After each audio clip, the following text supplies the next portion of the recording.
Waktu saya mulai melakukan fitness, ini adalah gerakan yang paling saya benci karena rasanya aduh kaki cenut-cenut mulai dari bagian depan, belakang.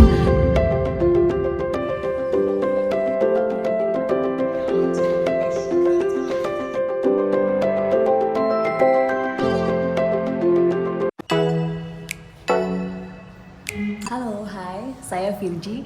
Setelah 8 bulan saya menyepi di rumah, sama sekali nggak berangkat nge-gym karena pandemi. Nah, akhirnya saya mulai lagi nge-gym. Jadi ini hari awal-awal saya untuk mulai latihan lagi. Dan ternyata ribet banget ya nge-gym di masa pandemi ini, karena harus tetap memperhatikan prosedur kesehatan. Jadi semua alat-alat saya semprot-semprot dulu sebelum mulai latihan, dan juga saya pakai masker kecuali pas pemanasan atau pas lagi kardio aja saya lepas. Dan saya cari waktu yang paling sepi, yaitu pada saat gym baru buka. Dan ternyata memang tidak semenyenangkan waktu sebelum pandemi, tapi gimana lagi ya, karena memang kondisinya begini dan mau nggak mau itu harus dilakukan. Sebelumnya saya nggak dapat izin sama suami karena khawatir banget kan, gym itu cenderung tertutup, meskipun di tempat saya itu ada masih bisa kebuka, cuman cenderung sirkulasi udaranya tertutup, jadi memang lebih bahaya. Dan yang paling saya rasakan ketika pandemi gini, memang kita jadi lebih parno sih. Tapi ya mau nggak mau, kalau nggak nge-gym susah banget buat konsisten di rumah. Jadi di rumah itu memang pas awal-awal pandemi saya mau niat banget gitu ya, sekitar beberapa minggu awal tuh rajin nge-gym, latihan sendiri di rumah. Tapi ternyata susah banget buat konsisten. Akhirnya amburadul. Dan stamina mulai menurun, terus juga mulai ada keluhan-keluhan di bagian sendi-sendi siku, kemudian di lutut. Akhirnya setelah 8 bulan saya membujuk suami, gimana boleh nggak kira-kira, tapi tetap hati-hati. Ya akhirnya saya mulai latihan, dan berikut ini cerita latihan saya.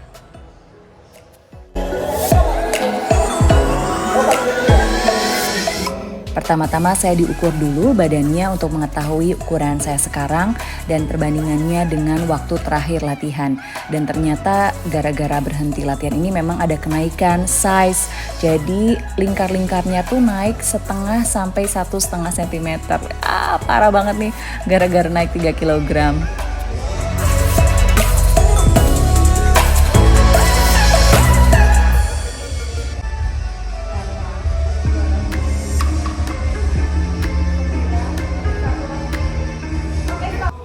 Oh iya, karena saya bukan professional fitness trainer, jadi saya dilatih sama personal trainer saya, Lucy.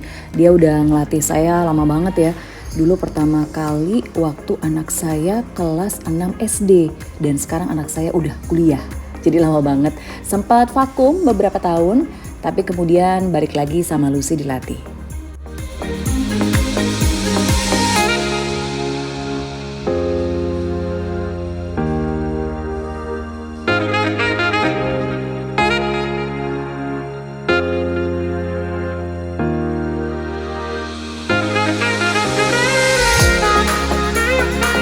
Latihan hari ini difokuskan pada bagian dada dan juga kaki, jadi banyak gerakan-gerakan untuk menguatkan otot dada dan juga otot kaki.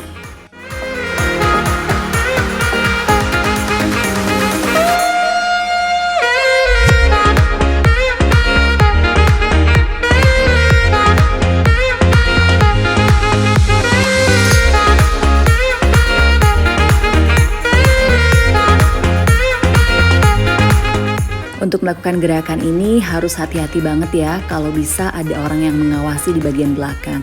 Karena kalau tidak hati-hati atau bebannya terlalu berat, takutnya bebannya nimpa kita.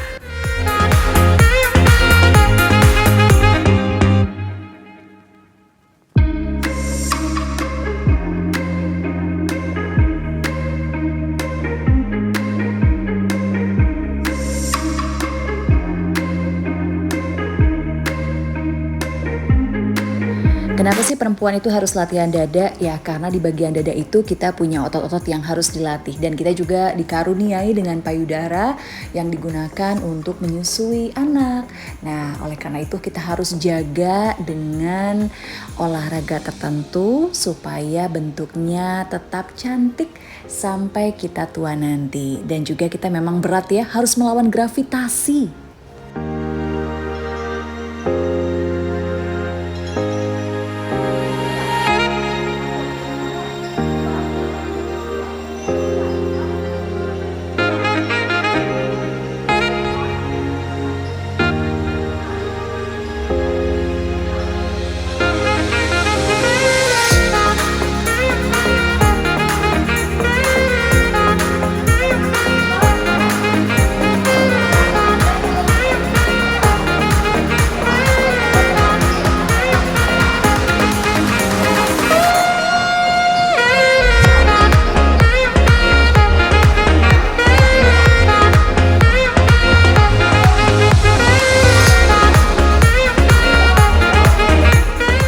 Nah berikut ini adalah beberapa variasi push up.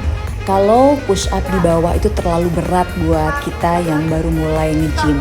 Nah ini ada beberapa alternatifnya, bisa di tembok juga atau mungkin cari papan atau cari meja untuk kita melakukan push up.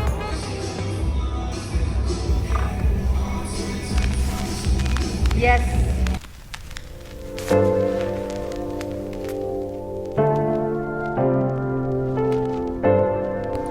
Waktu saya mulai melakukan fitness, ini adalah gerakan yang paling saya benci karena rasanya kaki cenut-cenut. Mulai dari bagian depan, belakang, sampai ke bokong itu rasanya panas dan besoknya masih cenut-cenut juga. Tapi ternyata inilah gerakan yang paling efektif untuk melatih paha. Dan gerakan sumo squat berikut ini paling efektif untuk melawan problem perempuan, yaitu paha dalam yang bergelambir. Harus dilakukan itu.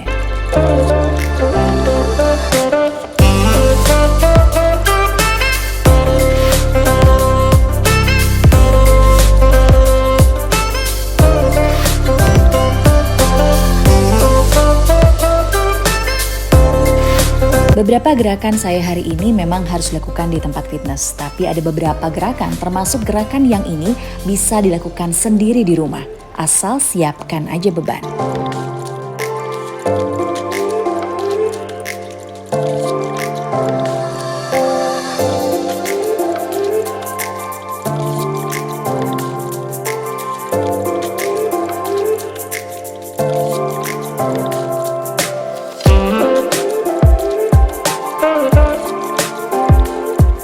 Termasuk gerakan yang ini bisa banget dilakukan di rumah, asal niat dan konsistensi.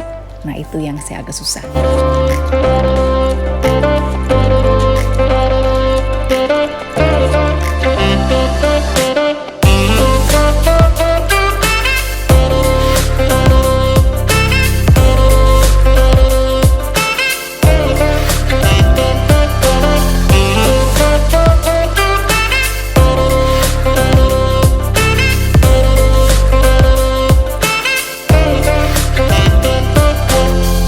Kemudian terakhir adalah stretching supaya otot-ototnya tidak sakit nanti. Tapi kalau saya setelah stretching ini biasanya dilanjutkan dengan kardio 20 menit sampai 1 jam. Oke, tergantung tujuannya. Apakah memang ada kepentingan untuk weight loss atau cuma untuk maintain berat badan aja.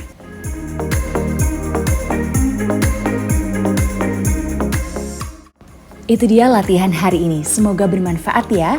Jangan lupa like dan juga subscribe. Sampai ketemu lagi.